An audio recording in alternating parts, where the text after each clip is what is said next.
In this session of RapidMiner tutorial, I'm going to show you which version of RapidMiner to install and some basic introduction and know-hows of RapidMiner. So go to rapidminer.com and you can click on download, and download page will take you to a window where you have to log in. I'm already logged in.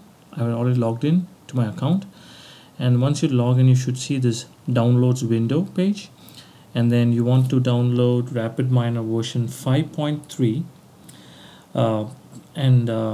this is an open source community version. It's completely free and it's no longer maintained. It's you can install the Windows or the Macintosh version. Alright, so I'm going to open RapidMiner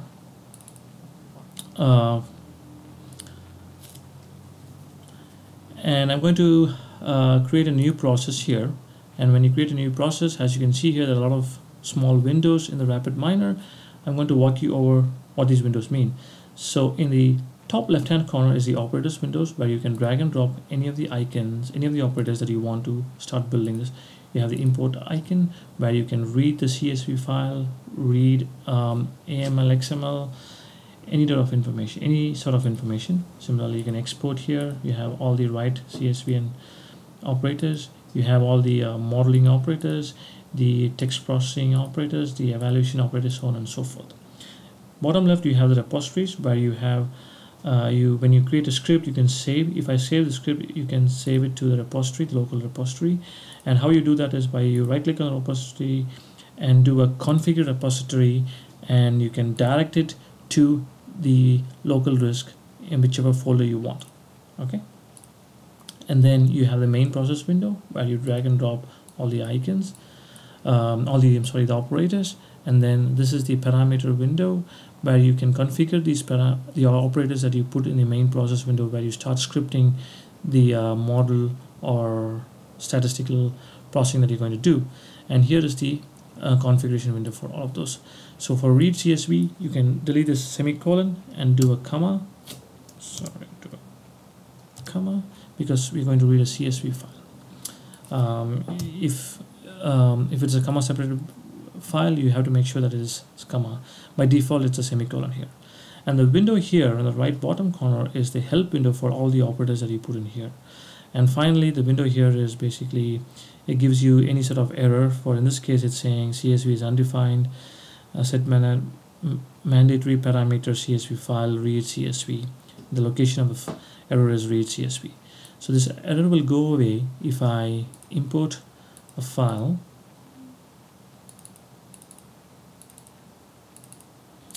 I'm using the empty a cars dataset. I'm going to show you what the dataset is, and you see the error is gone here.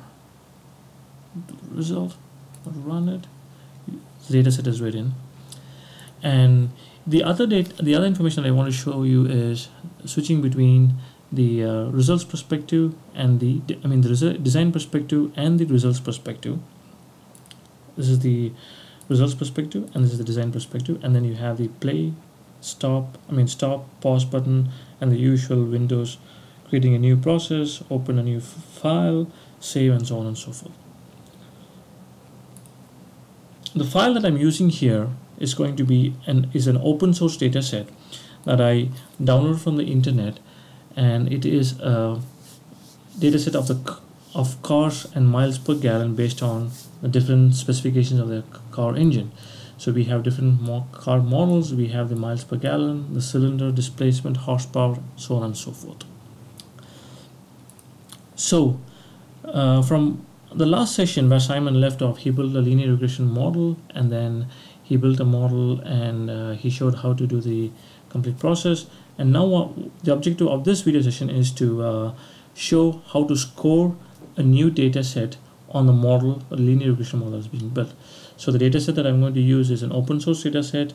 It's a cost information like I showed you. It has we're going to predict the miles per gallon of a car based on the cylinder displacement, gears, and so on and so forth. I'm not going to build a linear regression model. I already did.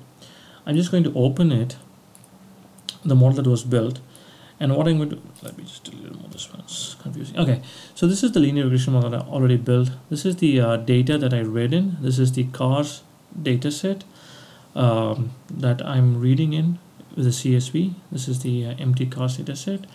And what I'm doing here is I'm using the split data operator. I'm using the split data operator to split the data set into 50 and 50%. So this is the parameters window. I go in here and change it to 50% and 50%. So 50% of the data is used for training the model and 50% of the data is used for testing the model. So I'm using the training data set into the linear regression model. I built the model is being fed into the apply model. The reason I'm using here is it's basically scoring to testing the model that is built in the linear regression and finding how the model is performing on the testing data set. And this performance is basically a metric to determine how the model is an operator to determine how the linear regression model is performing. So this is the performance regression that I'm dropping here, that I'm using here, and then I'm using only the R-squared, which is the squared correlation. I'm going to hit the run button, and now we have written half of the data set, that is 50% of the data set, in the example in the data window, and the performance is showing the squared correlation, which is the R-squared is 80.8, which is 88% accuracy. This is a very good score. The higher the R-squared, the higher the R-squared, or the R-squared which is closer to 1 means the model is a better model.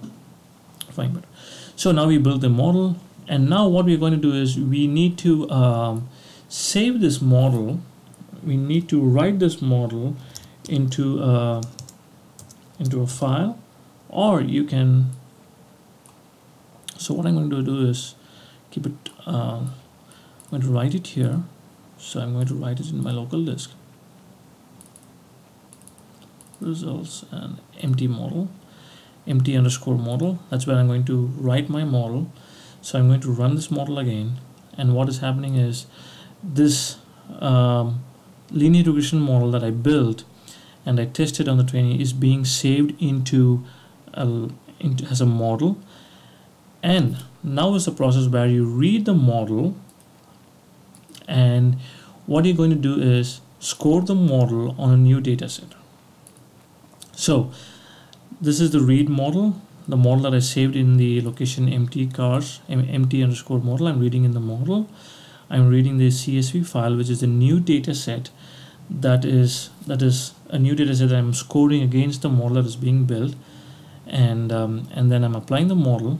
So you connect these things and they apply the model, then I'm going to score the model. So what we are going to predict here is I built a linear regression model on the miles per gallon. Y is the miles per gallon and X is the different variables. I built a model and I'm going to score the model on the new data set. I'm trying to predict what is the miles per gallon of the new data set based on the different engine parameters, that is cylinder, horsepower, weight of the car, gear ratio, and so on and so forth. So I'm going to run the model, and this is the model that I built. And as you know that QSEC is the highly significant. Next significant is gear, weight, and the other information parameter model coefficients parameters here. So we won't worry about this right now. So the only thing that we are looking here is the score data set. So this is the predicted miles per gallon for the new data set based on the number of cylinders, displacement, horsepower, D ratio, weight, so on and so forth. So this is the predicted miles per gallon for this information. As you can see here, 6-cylinder engine, 110 horsepower, gives 22 miles per gallon. Let's find a car that is, this gives a lower miles per gallon, 11. This is 8-cylinder, 460 displacement, 215 horsepower. The weight of the car is 5.24. I don't know what that means. And the QSEC is higher. So basically has the cylinder, the horsepower, the displacement, the ratio, and the weight of the car increases, the miles per gallon drops. So the video that I'm showed here is basically a linear regression model is being built, the model was saved, and then we have a new data set, and the new data set is being scored on the linear regression model that was built from the old data set. And in the next session, what I'm going to show you is I'm going to show you how to pre-process the data even before we start loading the data into the model building process. And thank you very much. Thanks, bye.